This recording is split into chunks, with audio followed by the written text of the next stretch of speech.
What's up, lads and lasses? The boys back with a new video, how to improve in pro clubs. So for this video, I'm just basically going to explain to you guys how, I play so well, or at least I think I play so well. But yeah, so I'm just going to be showing you clips of my gameplay and explaining what I'm thinking, what I'm doing in that situation, why I'm choosing that shot.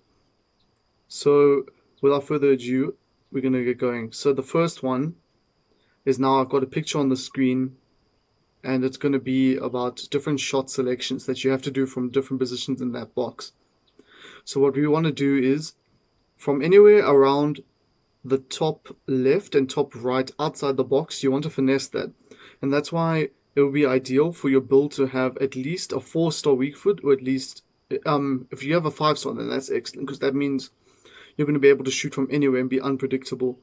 But yeah, you want to finesse that from outside the box. And I think probably 2.5 to 3 bars of power. It really depends on how far out. But from those blocks of areas, you want to shoot from there with a finesse shot. Then we move to the center. So central outside the box around the D, you want to hit that with a power shot going for your opposite corner.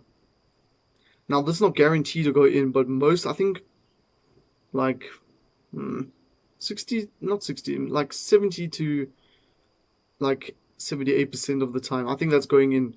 If you're aiming for the top left corner, top right corner, depending on the normal foot that you're shooting with, normally it goes into the top bins. So alright, and then we move into the top left of the box. So like top left of the box and top right of the box using chips. Now as soon as you see the keeper moving even a little bit towards you, that's when you want to chip it to the opposite side of the box that you're shooting at. So if it's the left side of the box, you want to hit the top, not top right, maybe yeah, the top right of the corner. So you want to aim for the right corner, because for some reason this, like, the keepers just can't reach it, and you want to aim for at least 2 to 2.5 bars of power when you're chipping it left to right and then right to left, and that normally works from there. So anyway, central in the box and close to the keeper, you want to low driven it. Now, I am not the best at low driven shots, but I know they're really good this FIFA. Obviously, a lot of my friends and who finish highly in actual FUT use low drivens, but in pro clubs as well, it's probably the same amount. But yeah, I'd say low driven, and you don't want to fully charge up your low driven, otherwise it's just going to go skew. You want either 2 to 2.5, even 3 bars I think will work for low drivens. And then you want to aim in the corners, obviously. You don't want to aim straight at the keeper, or obviously he's going to save it. Okay, so also I'm going to be sorry about, there's going to be little pauses in the video because I have to find the clips. Unfortunately, I don't have a face cam. So hopefully stay patient with me, but we're going to explain through all of these different positions. Alright, we're back, boys and lads and lasses and whatever you want to be called. So we're going to walk through now this one. So when the volley, you want to push it out and then aim across goal. This is crucial. If you don't you push your analog forward so the ball goes out of your feet, and then you're aiming across goal. And that's the best way to do it. So then we move on to the next clip. So that's the curler. Okay, obviously, I mean, to figure what else you're going to do from there. So I can't really say that that's, oh wow, that's the best goal we've ever scored. This one, you're pushing out the analog. You see the keeper's already come for the ball. You're aiming right for the other side of the goal. And then that one's just a simple curler. You see, it's all about your shot selection. You have to be confident in how you're shooting and what you're about to do with the ball. Alright, next clip, we're going to go with the low driven. Now for this, you're holding LB-RB, and from experience, I would say either 2 to 2.5 bars you want on this shot. And look how it just glitches the keeper out. Not even, that's straight at him, and honestly, you should be saving that. But just on experience and how it works, it's just trust yourself. In that area, you're shooting with a low driven, and trust me, it's going to help you out a lot more. You're going to not struggle finishing from that area. Alright, next clip is also another low driven. So this is against an actual keeper, so you can see just how well it works even against a person being a keeper in pro clubs. And it's just basically look how important movement is in the game. I pass it off and I've lost my marker there, and we keep passing and moving. I know it's bots obviously, but it is the exact idea you want to do. You lose your marker, you move into space as soon as you've moved the ball. And then look at that. That's literally 3 bars of power, and you've put it into the near post. There's no chance he's saving it. Next clip is why you want to avoid using crosses. Trust me, you don't really want to use a cross. And I've seen so many teams in the SA Community League, VFL, using crosses, and it just doesn't work. I don't understand the obsession with it. Like, yes, you can use it if you can see that your striker is in space and he's going to get ahead of his man, not actually going for the header like you want it on the volley.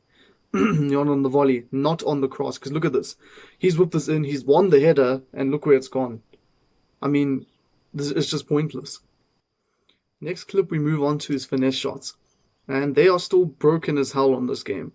Don't let any patch notes tell you different. If you have the Finesse Shot, long shot trait, and you're shooting from outside the box where I told you in those areas, you're scoring it's almost guaranteed.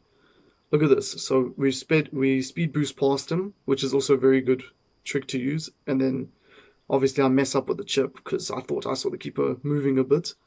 But yeah, look at this. Passes into space, into that block area, and we've just curled it. Simple. It's just a simple thing to do. Next clip is also a finesse shot, and it's just obviously you're always going to want to pass a move. And I know I'm going to speak about skills a bit later on in the video, but I mean, look at this. You don't see me skilling often. It's always a pass and I move, pass and I move. And then this one, I think, you see, it just bobbles a little bit, which helps actually. Because look at that. Oh, off the crossbar and in. Okay, we're moving on to a skilled chip. So this time, I'm basically, how would I say this? Like, the option I had was pass backwards, and it just didn't seem like I would make the pass. So it was improvising time. And listen, I don't know all the skills in the game, like Mikola does, but I mean, look at this, great improvisation with the little step overs, and then obviously look where you aim. Keeper came a little bit, I saw him off his line, chip him.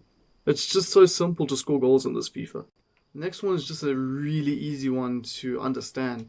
Don't spam call. It's so simple, yet I see so many people do it.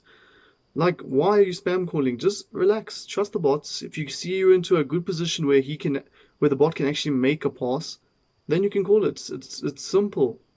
Just relax with the ball. You don't have to have it the whole game. Like, relax. Look, I'm calling it in space. Yes, I took a really crappy shot, but just relax with it. And then look here, he spams call it, and then I score off the goal. It's just so simple. Don't spam call, boys and lads, and ladies. Okay, so these are close to the end, but now we're on to volleys. These are OP if you use them correctly. All you have to do is use your analog to push it forward. So you want it in front of you so that you can hit it, so your legs can extend outwards, so that you're hitting it across the goal. So I've called this ball early, and then I just hit it across goal. Maybe I think that was 3 bars of power, which makes sense from that distance, because you're right in the corners. Normally from the corners they work well, but even from central positions they work quite decently, I would say. Alrighty, so we move on to second man press. Now this is a hit and miss. So basically what you want to do is you're going to hold in your RB button, and that will cause one of the players closer to, I don't know if it's either to you or to, no, I think it's to the person with the ball. So if you hold in RB, it will cause that person to go and press that person. So basically, there's risks and rewards. The reward is you can stop someone from finessing from outside the box. The risk is if you do not use this correctly, you've left your person, that person that you've pulled out is now out of position, which means they can just pass into that position. So now you need to use this in the correct way. So basically, don't spam RB. Only use it when you think, all right, this guy is probably gonna have a crack from outside the box. I need to second man press him before he can do it. Or in the midfield where you think, okay, listen, he's not really a good passer of the ball. If I second man press him, he's gonna lose the ball and I'm gonna get possession back. You have to be smart with it. And basically, so yeah, that's basically the video. If you guys want a part two, please put down in the comments, list what you want me to try and talk about, and I'll do it, no problem. But please, let's get the subs up, please, lads and lasses, pretty please, because it's still a bit low. It's still a bit low, man. You know, from people I know. But yeah, it's not. I think we're doing well. We're doing all the videos, the tactics here. Well, maybe I can do a tactics video in the future. But let's see what the future holds. Again, thank you so much for watching my video. If you're still here, all right, peace out.